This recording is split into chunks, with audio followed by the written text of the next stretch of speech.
All right, guys, welcome to this week's Friday e-commerce video. As I mentioned before, I'm trying to do 4 dropshipping for beginner type of courses. I use Shopify, I do high ticket dropshipping, and I try to give real things that I hope help you. Do not mind the chat GPT to the left. That is something I want to show you that we're going to be talking about today. We are going to focus on the right. Over here, if I can find my mouse cursor.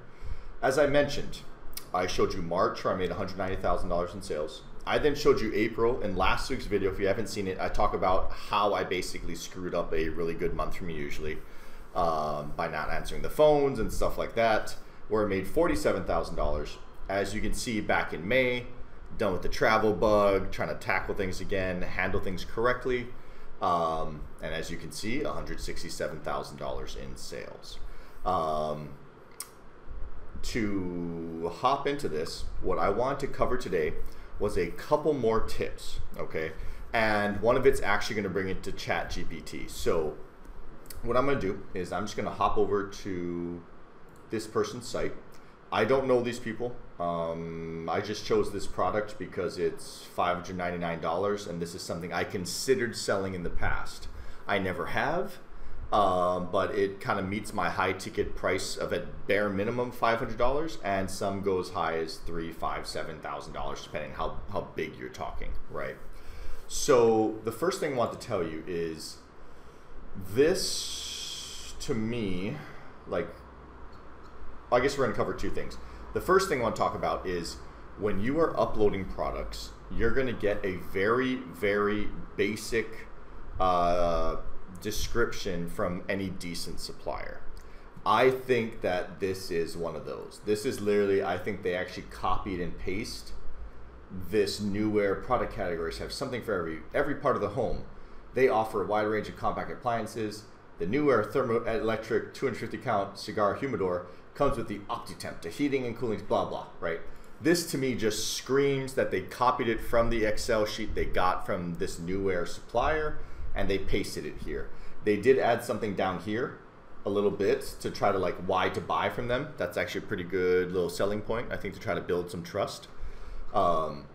They actually have a firm, which means they've sold enough that they could get a firm. I don't think a firm works with everyone, kind of like how Klarna works with everyone. I don't think a firm does. I think you have to have a certain amount of sales, unless it's changed since I've last talked to them. Although I could be mixing up Bread now that I think about it. Bread's another financing company that I know you have to have over $100,000, $300,000 sales a month to get that. Long story short, this site looks okay. They've got these different accessories. They've got like an Amazon Prime thing up here. They had a pop-up that popped up obviously before I started this video. They've got warranty information, additional information. This has got to be a Shopify site. Yeah, they took it away. This is a Shopify site. Oh, it says powered by Target Bay. I don't know. This looks like a Shopify site to me if I was guessing. Now, there's a couple things that we're going to talk about.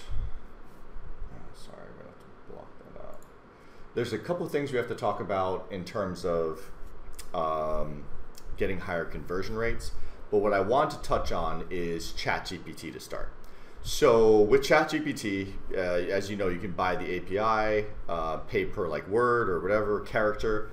I just paid the $20 a month. It's well worth it to me. And this is one of the biggest things that, like, when I first started drop shipping, God, 10 years ago now, it's been a while. I used to basically, what I wouldn't say it's the way it's not my idea. I guess I took some other people's ideas and I kind of made this my own, in the sense that I threw everything directly from the supplier, just copied and pasted, just like this guy did. This guy definitely copied and pasted this section right here, right? I threw it on the website. And then from there, what I did is I actually used Google Analytics to tell me what are my top 10 pages getting the most views. And then from there, those are the 10 pages I would try to optimize. So from there, I would rewrite the product description. I would try to find more photos that, like, besides just the stock photos that the suppliers gave me. I would mess around with, like, I didn't really mess around with Klarna or Affirm, but like how they put something up here, I messed around with like coding stuff up here. I actually put more like the review stars up here, did much better for me. I mess around with the color of this. I mess around with other tabs. I would try to optimize the page, right? But what everyone I think tries to do is they try to tackle it too much. New Air alone could probably give you 500 products if I'm thinking of them correctly, if I'm thinking of the right brand. You can't optimize 500 products, and if you do, you're taking way too long to launch, right? It's your website, especially when you're making your very first website. Again, this is dropshipping for beginners. You make your very first website, it's not going to be perfect. Throw it all up there, see what it looks like, send some traffic, and then from there, your top 10 pages gain the most views. That's going to be your chance to make the best sales. Realistically, just gain the most traffic. Optimize those pages, rewrite the product descriptions, add additional tabs over here, see what the button colors look like, maybe add like the review stars up here, mess over there, add photos that don't come stock, go and try and find some other photos you can use. So those are one things to start. The thing I hated the most, I'm getting to a point, I swear, is rewriting the product descriptions. On your first few, you're excited. By the time you do like your 1000th one, you just want to shoot yourself, just straight up. You are just God. You just want to rip your eyeballs out. So what I did here is I just used ChatGPT. You can see I put this little thing. I want you to rewrite this brand new product description. You can use the New Air name and do the bullet points, but I want this to be written clear, concise, and if you can add SEO touches, that'd be great. And then I copied it from right here to all the way down. I copied this entire stuff right here. Now, one thing you have to be careful about is I also copied this "we are the retail authorized retailer" thing, right? So, but before that, I'll just leave this here for you. I'm not going to read it out loud to you, but you can take a look at this, and this is rewritten. It sounds, I think, pretty darn good. It's pretty clear. It hits these bullet points, so it's still nice and easy to read. And I apologize. I'm going to pause this real quick. I've got a dump truck coming through, so pause it. Okay, so back at this. Sorry about that. It's really hot here in Spain right now, and so I have my windows open, and the garbage truck came by to like take out all the stuff. So besides the point. So as you can see, I think this was written pretty darn well from ChatGPT, but you have to be careful because I copied this guy's stuff, and it actually mentions your thing from Northwood Humidors, blah, blah, blah, right? It's like just like some, glowing customer reviews instead of outstanding reviews from previous customers. Prompt and regular updates on your order, quick and constant communication. Again, I'm not saying it's perfect, but obviously this, you don't want to bring this over, right? But this, what I'm trying to say is when you get these batches and you don't want to write the product descriptions yourself, you can mess with ChatGPT, copy it in there, say use this stuff, use the bullet points, but I want you to reword it, right? Like I could even do something like, pretty good response, but I want this much more professional and technical. Imagine you are writing for a 50-year-old cigar lover or something like that. I don't know. Let's see what they spit out to me. And so as you can see, it's literally typing right here as we're going. They spelled guarantee wrong. Northwood Humidors, letting you know, spelled guarantee wrong probably on every page, but just letting you know that.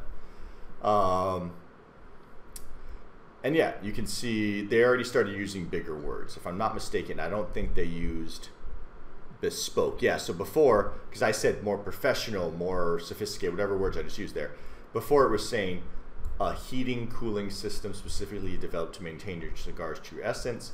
Over here I already saw a bespoke heating and designed to uphold the intricate flavor profiles of your cigar collection. Like, again, you could already see there is a difference here, right? So all I'm trying to say is basically once you get ChatGPT writing a certain style you like, you can copy and paste in the generic product descriptions from your suppliers, have brand new descriptions here, have a chance to rank for SEO, have a chance to test things out. You could tell it like, hey, I need an H1 header and I want to draw some attention, try to make a sale.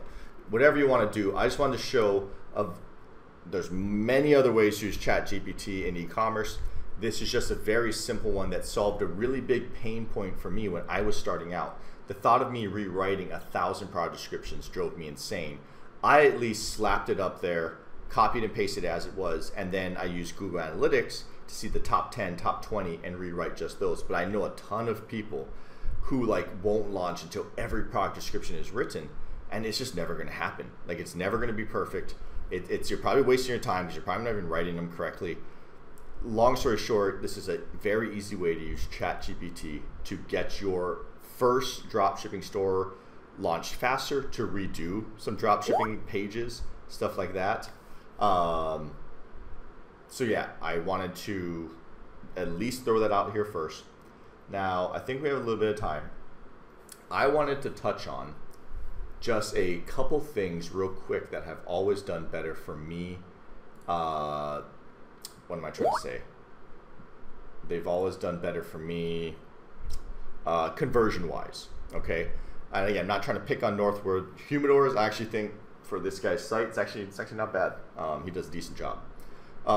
There's a couple things. One, having the reviews up here, like the review stars, have always done better for me. Again, I'm going to talk about the 3 or 4 things in general that have done better across all my stores. Some things have not. So I'm not going to mention those, but like every store is slightly different. I'm not trying to throw a general blanket out here. I'm just trying to give you guys a boost in your conversion rate right off the bat. One, we talked about page score, and I wanted to show you this person's page score real quick. 63 on mobile, 65 on desktop. The desktop is terrible, straight up. The mobile is actually pretty good. Again, for Shopify, if you watched last video, my store does a 78 on mobile and it does like a 98 on desktop. This guy's desktop performance is definitely costing him some sales, but not as much because most people are on mobile now, and because this guy has cheaper products, like this is $5.99. A lot of people don't have to go to their desktop, so some of my products are $10,000, $20,000, $30,000. Most people may look on their mobile phone, but then they go to their desktop for my products, or a tablet, something to like look bigger at. This guy's probably losing some sales though, guaranteed, because his desktop is a pretty pathetic score. Mobile store though is great, so clearly he either has a good theme or he has paid someone on Fiverr like I did to upgrade his code, or he actually knows what he's doing in terms of like coding himself. So the 3 things I want to leave you with real quick, because I wanted to add at least a couple helpful suggestions in each of these 4 videos I'm trying to do for beginners. The first one, review stars right here by the price, always has done better for me. Always, always, always. Secondly, having a compare at price has always done better for me than having 15% off select brands, or like he had a pop-up to like get 5% off your order. That works fine, but showing even a minor discount, let's say $6.99 to $5.99 or $6.49 to $5.99, having a tiny discount has always done a little bit better for me. The third thing is he put this thing up here. I'm guessing this is actually part of his theme. I doubt he coded this in here because it has the read more, and then it brings you down here and you click on it. Again, unless he knows like he can code himself. I just don't think this person does. I keep saying he, it could be a she. This I'm not a fan of. Maybe it works for his store. In all my stores, whenever I put a very short review or like a part of a review and I put it on top of this product page in this area, so basically like if you have the prices, you have the review stars, I choose like a great short review that we got, and I put it up there with the person's name up here. This is actually from Corey. I don't know if I can say his last name, so I don't want to take all the credit for this. He's the one that actually showed me it. I hard coded into my theme for my products. Is increased conversions a ton, but that little review and with that person's name really helps build that trust right away. The other thing is I love the large button. That does well for me too. Why he does not have, he or she, again, sorry, why they do not have, what am I trying to say? Shopify badges, Visa badges, MasterCard, all those types of like, Norton antivirus, whatever you want to call it. Not antivirus, Norton's shopper guarantee. Sorry, it's getting late here. Why they don't have that batch of badges here, I have no idea why. Every single time I've put like what I take for payment processing, how it's a secure payment gateway, all that type of stuff has always increased conversions. So those I said 3, but those things right off the bat have always done better for me. Review stars, slight discount, even if it's not a discount, but just a slight showing that there's, you know, it's a tiny discount on it. Having a very short and good review up top here, hard coded into the product. I like the large button, and then the like trust badges is what we call them. I wouldn't pay for a trust badge. You can literally either Google it and get a free one, or just make your own, and or even pay a designer $5 in Fiverr to get it done, like a really nice one, and put it right there. And let me see if he even like has one. Like this is a trust badge, but like not the one I'm talking about, obviously. Like almost like this right here, but like up here along with secured payment gateway, all that type of stuff. You make like a little thing. Those are some tips I wanted to leave you real quick. That and using ChatGPT. Again, you know, hopping back to my store if you made it all the way to the end. $167,000 in sales in May. Big jump from April. A little bit lower than March, but still a very good month. Next week, I will talk about June's. I'll get into a little more detail, but I hope this has kind of given you guys some actual practical advice to use when starting your dropshipping store. All right. Thanks, guys.